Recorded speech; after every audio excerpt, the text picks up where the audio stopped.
Hi, my name's Phil. I like talking about politics and, well, Rebecca Long-Bailey, former Labour leadership candidate, has been sacked. Keir Starmer has had to sack his first colleague. I'm going to go through the three main strands to this, but first, if you'd like to be notified of daily news in politics, please subscribe to the channel and click the bell notification icon. So this is a thorny one, isn't it? So there are three strands to this. The first strand is actually the thing that a lot of people are trying to jump on. It's completely irrelevant in many ways, but I will tackle it, and that is the issue of whether or not the offending article was anti-Semitic.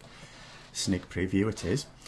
Second, the wider issue, the real reason why it demonstrates just how unsuitable Rebecca Long-Bailey was for the leadership. And then thirdly, a lot of people, of course, who seem to think what Rebecca Long-Bailey did was fine and are now blaming Keir Starmer, to explain how Keir Starmer had no choice in the matter at all. So the first one, what happened was yesterday morning, I came on Twitter and looked and saw Maxine Peake trending. It's funny, I thought.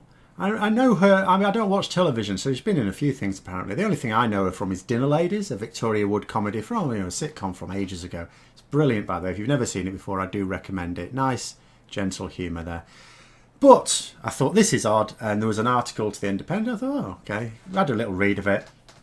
There were some things in there I didn't agree with.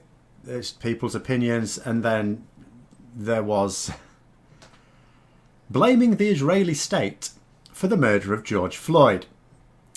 And the problem is, a lot of people are trying to jump on this. Oh, no, it's true. This group of activists says that Israel trained the police that trained this guy that murdered George Floyd. Now, okay, here's the thing. If you're, again, trying to explain what is and what is not anti-Semitic, it's not that difficult. If you're going to blame Israeli forces for treating Palestinians very badly, that's not anti-Semitic. That is you criticising a state for its treatment of people.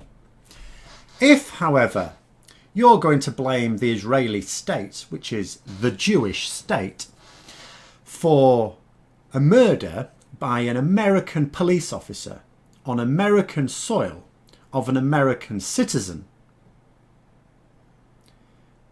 that is anti-Semitic, because the Israeli state had nothing to do with it. Now, I'm not even going to bother to read into these conspiracy theories to see if it's even true that some Israelis trained some Americans on putting a knee on someone's neck, because the bottom line is that George Floyd was murdered not just because this hold was used, but because it was used for a length of time required to kill him. And that was that police officer's responsibility. Even the Minneapolis Police Department did not train that officer to kill people.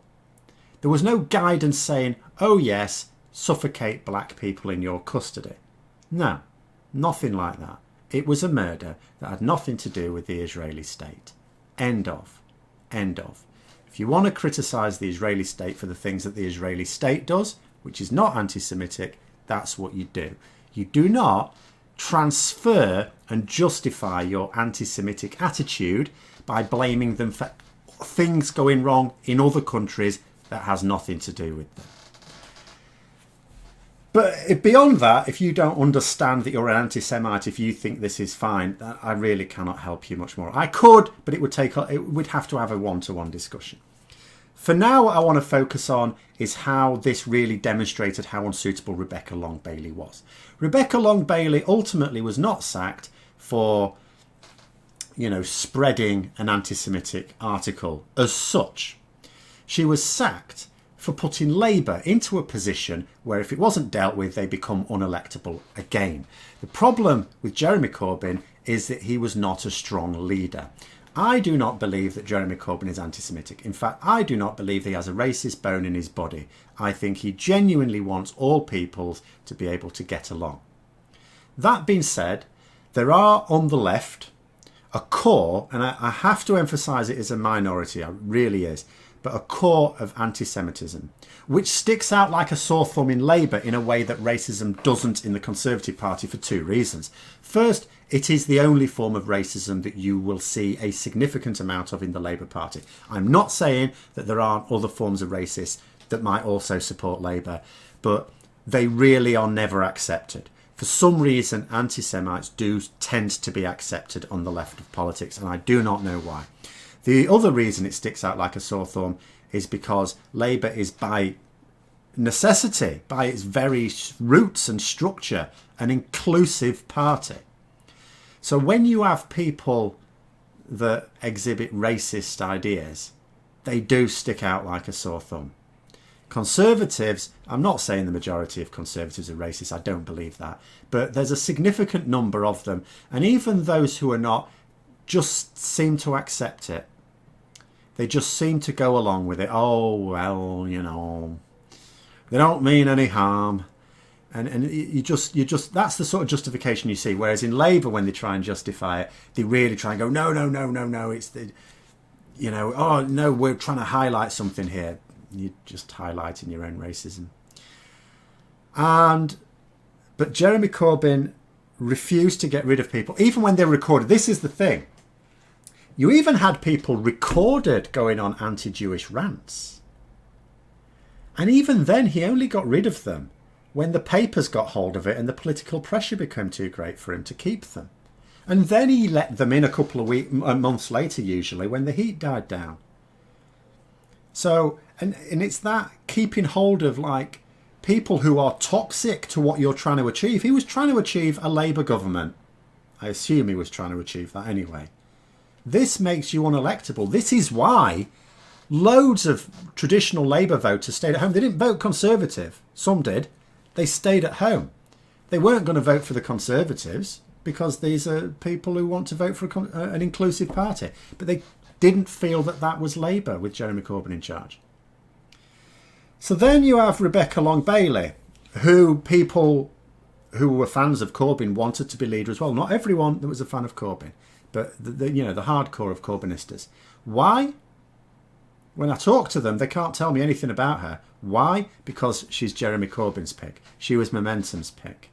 Oh, well, therefore, they recognise these qualities in her. No, the quality they recognised in her is that she'd be a good little puppet. She'd do exactly as she was told. What this demonstrates is, first of all, it could demonstrate the puppetry because, for all I know, she didn't even read the article. She was just told to share it. But she may have read it. Let us say that she read it, because I've got no specific, reason to believe that she hadn't even read it.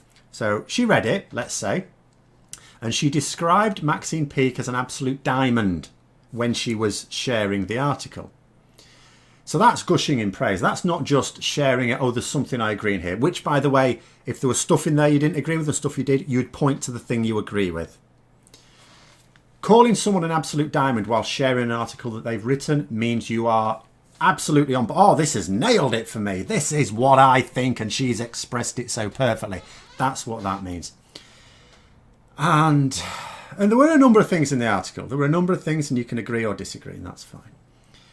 But what it shows is Rebecca Long-Bailey read that and didn't think to herself, bloody hell, this would be really unpopular. This is not at all in tune with the British public opinion. But that's okay. It's an opinion. You can have your opinions. But then she decided to share it, promote it. Anyone with any political antennae at all would know that this is going to go down like a lead balloon. This is going to be extremely damaging to the Labour Party. She's a senior member of the party. This is going to hit the party extremely badly. It's trying to move on from anti-Semitism. Keir Starmer has recently been meeting with Jewish leaders. He's promised to implement in full the recommendations from the European Court of Human Rights report. In full, no messing about. There's recommendations. We trust the organisation that's done the report. We're implementing it. We're not going to mess about. We're not going to go, oh yeah, we'll do this bit, but we don't like this bit. None of that. Implemented in full. That's the way he's going to deal with this, and that's the right way to deal with it. It's the only way to deal with it, to prove that the party is going to move on. Long-Bailey failed to understand that. Now, that alone demonstrates just why it would have been such a disaster for her to lead the party because she doesn't understand politics. Doesn't understand it on a fundamental level. She can share an article that is voter repellent and be surprised when everyone makes a fuss about it. And then later on, when she was sacked, she started whining and going, oh, well, I went to see Keir to see what I could do to deal with this, but he'd already made up his mind. Yeah, you'd made it up by sharing this filth in the first place. And when I say filth, I'm referring to a specific part of the article. As I say, the rest of it, I don't agree with, but it is an opinion. Anyway, imagine if Rebecca Long Bailey had actually won that leadership contest. Imagine if she was the leader of Labour right now. Imagine if she'd tweeted that article, which she would have still done as leader, with that comment, Maxine Peake, absolute diamond. Labour would be finished. Absolutely finished. Forget it. Not a chance. No chance of recovering from that. Get used to Conservative governments for a very long time. A very, very long time. And yeah, and I know some people are going, how unfair it is that the Conservatives can get away with being racist in so many different ways. It is unfair. Politics, do you know what? Politics is unfair. If you want to navigate the very choppy political waters, you need to have a brain. She doesn't have that brain. I'm not accusing her of being an anti-Semite. She may not have even recognised the piece in the article as being anti-Semitic. But the fact that she's ignorant does not mean that she should be kept on frontline politics. In fact, it's a bloody good reason to get rid of her. Now, I'm going to have to say as well, just as a final thing, well, two final little things. First of all, so Keir Starmer had no choice in the matter. Absolutely irrelevant. He had no choice in the matter. Irrelevant Marionette Starmer. He had to get rid of her. It was the only thing that doesn't destroy everything he's done so far, which is only the start, quite frankly, in order to tackle anti-Semitism within the party. It ain't going to go away overnight. I will emphasise it's a small minority that just seem to, in a sort of fortress mentality, them and us situation. It's a bit like, otherwise decent cops covering for a bad cop, isn't it? You're covering for these people. You know they've done wrong, but it's a them and us situation. We must protect the us. And it's that's not inclusive. That's an exclusive attitude, and we don't need that. So Starmer had no choice. It was the only political decision. And actually, if there's a couple of silver linings out of this, one is that Starmer now looks strong. No hesitation. Jeremy Corbyn was weak because he didn't get rid of people. Boris Johnson, same thing. He keeps backing people who absolutely need to be got rid of. Now there'll be no question. If Keir Starmer says that this minister broke the law, why are they still a minister? Or, your special advisor broke the law, why are they still your special advisor? No one will be able to turn around and say, I bet you would cover for your own in the same situation, because that's been shown to be untrue now. He will demand high standards. Because Rebecca Long Bailey wasn't just a minor figure that you could easily get rid of and no one would notice.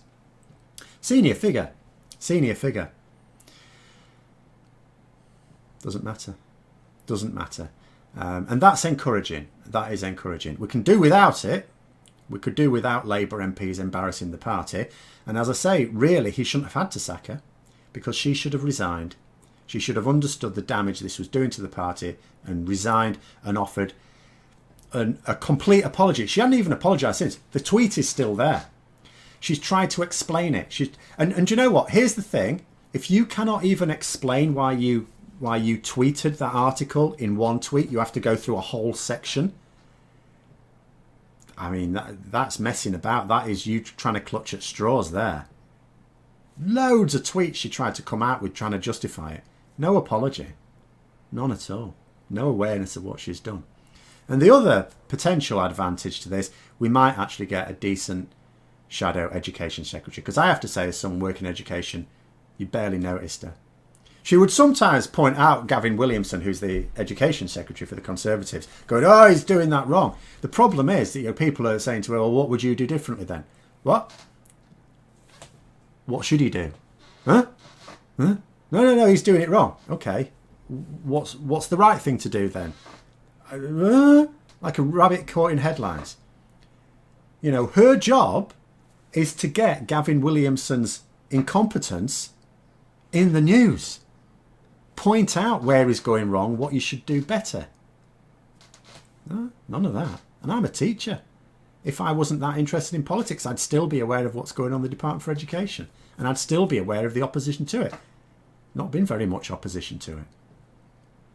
So yeah, that's another fringe benefit potentially. But those are my thoughts anyway. Let me know yours in the comments below. I hope you found the video interesting. If you did, don't forget to click the like button. And if you'd like to support the channel further, please also click the Patreon link for details. And until next time, I'll see you later.